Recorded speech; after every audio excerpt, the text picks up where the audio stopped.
Rick Grenell, our Senior Advisor for Foreign Policy and National Security, is joining us. Rick, I wanted to go to this first story that I don't know if a lot of Americans saw. It's in some of the media, but these arrests that are being made across Germany and two in other countries as well, blaming this far-right group for attempting a military coup of the German government. You're the former ambassador there. Is there anything you could share with our audience about what's going on in Germany? Well, look, I think that this story is developing and we're going to be finding out a lot more over the next couple of days and weeks, but it's very suspicious. They arrested roughly 25 people and said that they were trying to do a coup in Germany, much like the January 6th style coup. There's a couple of, issues with this. First of all, it's only 25 people. They were collecting arms and ammunition. So if they've done something illegal, they should be prosecuted. But to somehow jump and say that they were forming a government to undermine the current government, and it's a January 6th style coup, and then you've got the German government embedding reporters for the raid, and the raid basically live because videographers are there to film every angle and to see this arrest, and then to see the crazy people that were arrested. It's all just suspicious and packaged too much for me. So yeah. I'm going to be watching it very closely. Do you think, Rick, it's like they saw what happened on January 6th, some of these governments, they said, we should utilize our power in a way to, maybe we don't have that kind of scale issue, but we could start utilizing our power still in a democratic kind of republic system to put down dissenters and to scare the public. Even if these were, like you said, if they were crazy, if they were violating laws, but there's 25 people who are not going to be successful in a coup against the German state. But they can use that to, again, scare the populace. Yeah, look, I think there's no question that governments around the world saw the January 6th committee hearings of Congress. Congressional investigators, where every single person on the committee agreed. There were no dissenting voices. That's very scary. But then when governments want to somehow exercise power, they can go through these exercises to scare the public and to say that there is this huge problem, and they pretend like a problem is bigger than what it is in order to have a bigger reaction from the government, right? The justifiable control of dissent. And that's what's really scary to me, and especially in a place like Germany. But the good news is that I'm hearing from all sorts of everyday Germans who are saying, wait a minute, this is just like the January 6th debacle. Reach that. I mean, look, Rick, it looks like to me it's like they got 25 people that were whatever they were doing. But I don't want people thinking that the German government just falls because of 25 people. They're trying to pitch this thing as like a military coup, but there doesn't seem to be any military involvement. No, and the guy who actually they arrested, some prince, seems crazy to me. But I don't think it's illegal to be crazy, is it? Not yet. Yeah, not yet. Talking about crazy, let's talk about the situation with Twitter and James Baker. Because James Baker, we know, of course, on our end, I know from my previous work in the Russia investigation with Bob Mueller, but in some FOIA litigation we got these series of emails. And on that group is James Comey to Jim Baker and Andrew McCabe. And so we get this information in our Freedom of Information Act, and it was about this, planting basically FBI spies inside the White House. Lo and behold, Jim Baker leaves the administration, leaves the Department of Justice because he was being criminally investigated for leaking information to the media. He ends up at Twitter. This is pre-Elon. Ends up at Twitter as the Deputy General Counsel, the number 2. We find out that a couple of days ago, and then we find out that Elon's going to start releasing the series of information on these and how stories were suppressed. The person editing all this is, lo and behold, Jim. And the staff said, who's Jim? And then finally someone said, oh, it's Jim Baker. Jim Baker, the former general counsel for the FBI. You cannot make this stuff up. And he tried to block it. Elon fired him yesterday. Your reaction?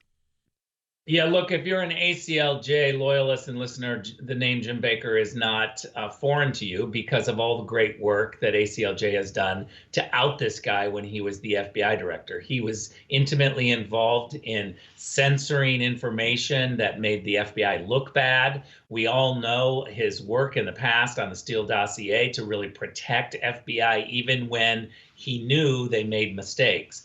Fast forward to Elon, and I guess we have to say kudos to Elon for trying to come forward, but he seems like he's trusting too many people. Matt Taibbi, who was the first journalist to release this information, didn't really catch it, that the information didn't include a lot of the Hunter Biden laptop information. But Barry Weiss is very good, a conservative-leaning journalist, and she is the next one to get some of these files. And when she started to get these files, she's the one who started asking questions. Wait a minute, who is this Jim guy? And she's the one who discovered that it was Jim Baker. And immediately she said her jaw dropped, because now Twitter has the same problem as the FBI when it comes to the Steele dossier and taking away information that makes the entity, whether it's the FBI or Twitter, look bad. Yes, I think what Elon Musk is trying to do is clean house as best he can to get people back to Twitter. I actually was using it for the first time in kind of a normal way last night during the election in Georgia, texting, using Twitter publicly so that people could see the messages of people I talked to there about that are on the ground about how things were looking, and the turnout. Were they going to be the numbers that we were looking for? At some point of the day, it looked like they might be, and then, of course, ended up not being the numbers. What's your general takeaway, Rick, from Georgia? I mean, Herschel was down in the polls, was 50,000 down in the midterm, lost by about 100,000 this time, and it seems like that's a lot of Republicans who just would not go vote. Look, I've almost given up on trying to figure out what's happening in Georgia. Republicans really are having a hard time there. We're having a hard time with our consulting class, trying to come up with strategies that work. I think we've got a crisis when it comes to how conservatives and how Republicans look at elections. You know, we have an electorate that is very fearful of big entities, big government. They want their personal freedom. And so is it hard to organize conservatives?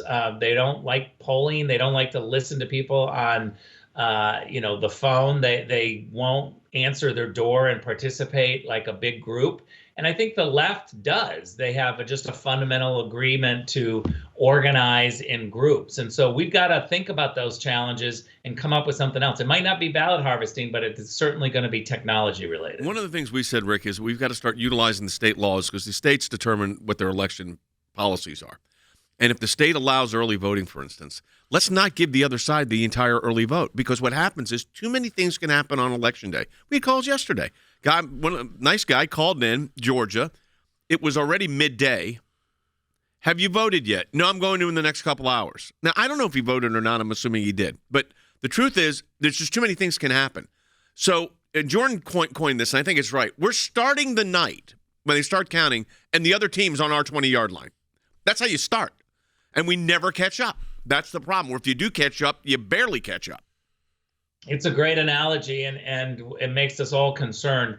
You know, we've got to balance the fact with we're concerned about the U.S. mail and taking our ballots and all of that. But we've got to look at every single law in every state and treat every state differently and figure out how to get our people to vote over a period of whether it's 4 days, a week, 3 weeks, sometimes it's even longer.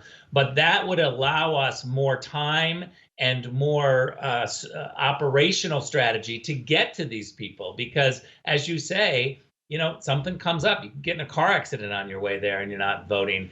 And these elections are coming down. It's so close. I said it before, and I'll say it again, 511 votes for the Attorney General's race in Arizona. We're still trying to find votes. It's not quite over. But those are the types of races we have that are so close. I got to believe that 511 people in Arizona had problems voting because the tabulators and the ink printers were having trouble in Maricopa. Yep. Yeah, they couldn't necessarily go back that day, but if they would have early voted, you wouldn't have had that problem. This is where, folks, Rick is right, Jordan is right. This is what has to happen. We've got to do them massive education project on early voting and what the laws are in all 50 states. We just need that's what we do at the ACLJ. We just need to get out there and start educating people. We can't buy into, like Rick said, I don't trust the mail. Because generally, your ballot's going to get there. By the way, that's what we're talking about. But you couldn't get it printed in Maricopa County. Most early voting we're talking about is not absentee. It's going to the same kind of polling place using the exact same machine. Yeah. So and again, someone said those votes are worth 1. Yeah. And same-day votes are worth 0.9 because of the 10% chance that person doesn't show up because of, like Rick said, some incident occurs in their life. Rick, we appreciate it.